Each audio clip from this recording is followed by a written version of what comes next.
Hello to all of you. Today I have two guests, Sweta Surrender of Frost & Sullivan and Saskia Hardeman, our smart mobility expert, as we have some exciting corporate mobility news to announce. Saskia and Sweta, welcome. I hope that you are doing fine. Good, thank you, Stephen. Glad to be here. Definitely. Great, and it's good that you are here with me today because we have to share some exciting news, and that is that Fleet Europe, the publisher of Smart Mobility, and Frost & Sullivan are again joining forces, and this to organize the Smart Mobility Conference, and this on the 9th of June 2022 in Brussels. So we will meet face to face again. Now, Saskia and Sweta, of course, it will be great to meet in Brussels, and I would like to see with you the Smart Mobility Conference. Why is it important that we organize such a conference, Saskia? Yeah, I think, thank you, Stephen, and lovely to do this. Yeah, for me, I have actually always two reasons for such a conference. One is it allows you for inspiration, great speakers from the industry. But secondly, I always come home from a conference having met new people, new contacts with the same beliefs, with the same motivation as myself, and I have a chunk of ideas to kick off the next day. Great. And Sweta, why do you think that it's really important that Smart Mobility and Frost & Sullivan can organize this conference? Indeed. Well, I echo a lot of what Saskia says, but speaking more from, I would say, the industry perspective, what we've seen is that this topic of smart mobility and corporate mobility, really, which is our focus here, has undergone a sea of change in the last 10 to 15 years. We're starting to see that shift from company cars to new mobility services. And what everybody is realizing, I think, is that corporate mobility, smart mobility is not just about meeting these mobility demands, but it's about addressing these major concerns of corporations about financial stability, sustainability, employee welfare, equity, and even working with the local cities and governments towards meeting that end goal of sustainability. And so a conference like this is particularly great because it really serves the very purpose of knowledge dissemination, and more importantly, it provides a platform to bring all these parties together to engage in meaningful discussions and certainly look for the best way forward in the industry. Very good. And indeed, the Smart Mobility Conference, ladies and gentlemen, is a unique gathering on the transformation to smart and corporate mobility with a focus on the needs and expectations of the complete ecosystem. So both the demand and the supply side. Now, Sweta, why do you think that multinational companies need to think corporate mobility and walk the talk in terms of corporate mobility? Now, the question is very pertinent, particularly in the present scenario. We touched on this in the past. Companies could look past the changing employee mobility demands. They were able to stick to the traditional approach of company cars and fleet management, but really they're not able to do that anymore, particularly in the post-COVID period.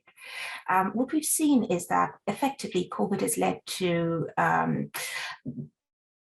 a revamp of the industry, and it's really highlighted the importance of flexible or hybrid working, which is going to redefine that industry.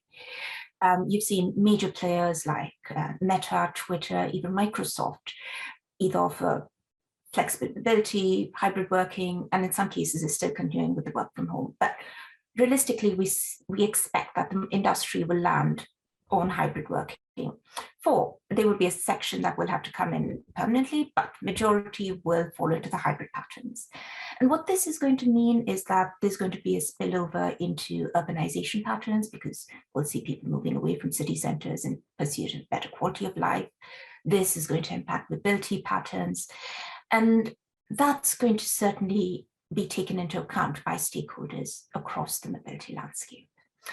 And, apart from these COVID trends, we're seeing aspects like cost-cutting measures, sustainability requirements, sometimes at a regulatory level, certainly at a board level, have all ensured that companies start to look for alternative mobility solutions.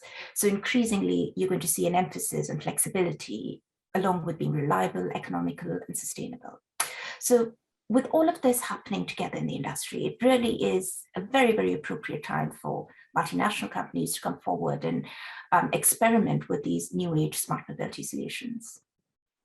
And Saskia, what do we have in the program for our participants? Yeah, Stephen, we actually have, I think we have built a great program. So we have front runners in corporate mobility and smart and sustainable corporate mobility present.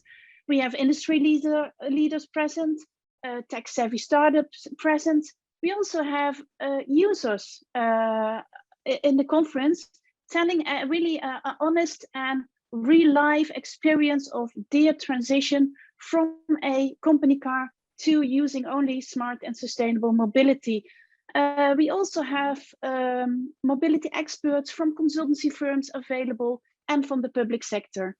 And actually, together with all the speakers, we've built a full day program. We have actually 4 building blocks. We kick off with the trends, a bit more of a macroeconomic social view of it.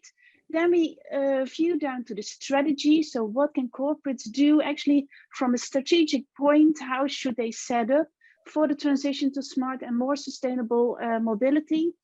Then we move into the management, because having the strategy and an idea or something, but how are you going to manage it with multimodal mobility solution? How are you going to manage it from an international perspective?